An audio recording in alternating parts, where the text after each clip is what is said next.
We are at a defining moment in the future of the Great Florida Riverway, the Ocklawaha, Silver Springs, and the Lower St. Johns River.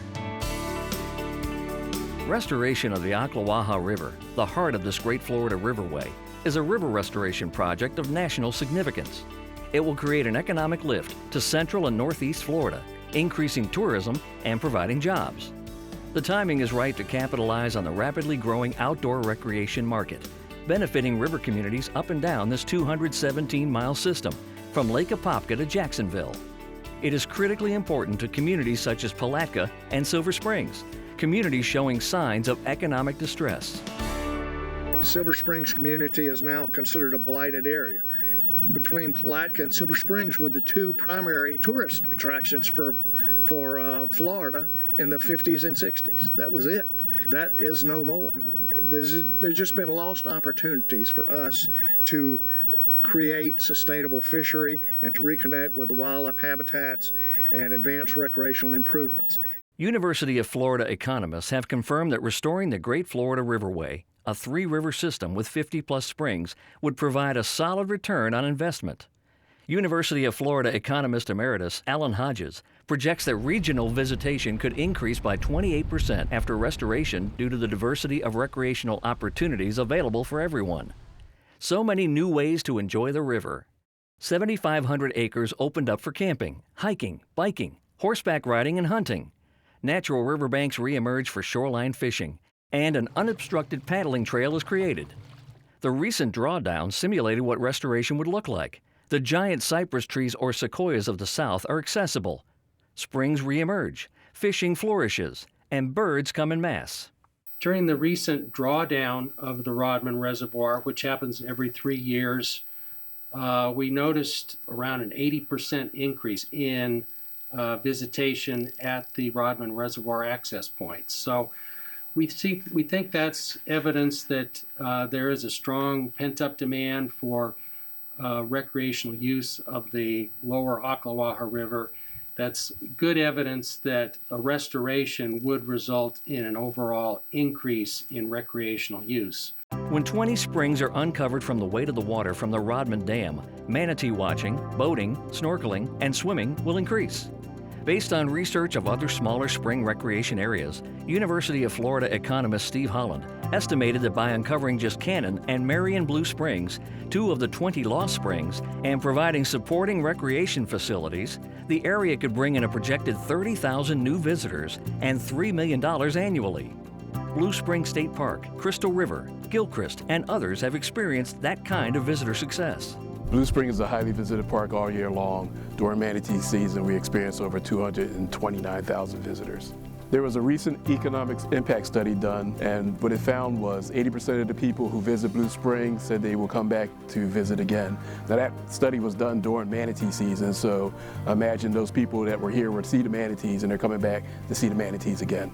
World-famous Silver Springs could become one of the best manatee viewing locations in the state. Now is receiving about 300 to 400,000 visitors a year. I expect that the visitation and the effect on the economy would be enormous, because with manatees in the Silver River on a regular basis in large numbers, I expect we'd have over 1 million visitors a year to Silver Springs and the Silver River. There'd be no other place in the interior of the state where you could go see so many manatees. In addition to manatees, other wildlife viewing and birding would increase with the restoration. Who would know better about the impacts of birding than Audubon, Florida? Birding is by far the largest segment of the wildlife viewing industry in Florida, and the Florida Fish and Wildlife Conservation Commission recently estimated that this is a $6 billion industry in Florida. Restoring the Ocklawaha River will bring back the birds. A little extra planning and marketing will bring in the birders, and will bring additional revenues to the interior of Florida that are much needed. An unobstructed fish migration path will bring back historic fish, such as the sought-after striped bass, 2 times bigger than largemouth bass, and American shad, mullet, and channel and white catfish, and many more species. Additional downstream flow to the St. Johns River is expected to improve the salinity balance, water quality, and submerged aquatic vegetation, helping sustain the lower St. Johns fishery and commercial shellfish operations, vital to the economy. All these benefits add up to a positive return on investment. It works out to about a 1.76 benefit cost ratio. So in other words, for every dollar of investment, we're going to get $1.76 of benefit. That represents about a 7.5% rate of return on investment. Most public works projects, like Everglades restoration, for example, have a rate of return on investment of somewhere less than 5%, typically 3 to 5%. Increased tourism generates greater business revenues and spending in related industries, job creation, and a rise in household incomes. The regional impact of partial restoration, reaching the earthen dam on one side, is expected to be $8.1 million in annual economic output once restoration is completed, or a $50 million net benefit over 10 years. The numbers of the people using that reservoir have gone down. So whether you're for or against the reservoir and the dam being there, your concern should be, are we getting our money's worth out of this thing? In other words, are there recreational assets that we could have that would benefit Putnam County?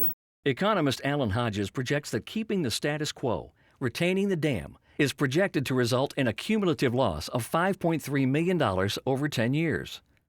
The Rodman Dam and the Buckman Locks do not provide water supply, power generation, or flood protection. Only an artificial fishing reservoir that is losing users and requires ongoing maintenance. Bassmasters has again dropped the ranking of the Rodman Pool, now to 8th best bass lake in the Southeast, while the St. Johns River within 50 miles of Palatka has climbed to 4th. More than 50 years ago, the dam was projected to last 50 years. In recent years, several dams across the nation of similar age and structure have collapsed. Meanwhile, the aging dam and locks will cost $4 million just to conduct the backlog of repairs and nearly $1.5 million annually for maintenance. Pouring millions of Florida taxpayer dollars into repairing and maintaining a dam past its designed life expectancy does not make economic sense. There are a few other projects in Florida that offer the combination of ecological and environmental benefits that this project does. The land in question is owned by the state. We have a plan. We've gone through an environmental impact statement. So this is one of the most shovel-ready and stimulus funding-ready projects that we have in Florida. This project would create immediate jobs in Putnam and Merriam counties in the construction industry and open up new jobs in recreation and hospitality industries over the years as the restoration proceeds. These are compelling economic metrics defining the opportunities and returns of the Great Florida Riverway.